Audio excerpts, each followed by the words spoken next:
মিনাসান আসসালামু আলাইকুম। আজকে আপনাদের ইনফোরের একটা গুরুত্বপূর্ণ প্রশ্নের সমাধান করে দেখাবো।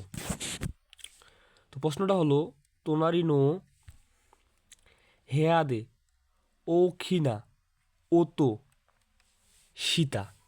তো এখানে সীমাস থেকে সীতা আসছে, সীমাস থেকে। তো এখানে প্রশ্নগুলো হলো গা পার্টিকেল, দে পার্টিকেল, ইয়া পার্টিকেল, ও পার্টিকেল। তো আপনারা জানেন যে আজি, ওতো এবং নিওই প্লাস গা পার্টিকেল সীমাস হয়। তো এইখানে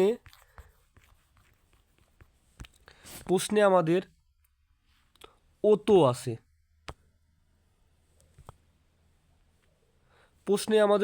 আছে, তো ওতো যেহেতু আছে, আপনারা জানেন যে আজি, ওতো এবং ওইর সঙ্গে গা পার্টিকেল হয় এবং শেষে সীমাস থেকে। তো এখানে 1 নম্বরে গা পার্টিকেল, তাহলে আমাদের অ্যান্সারে গা পার্টিকেল হবে।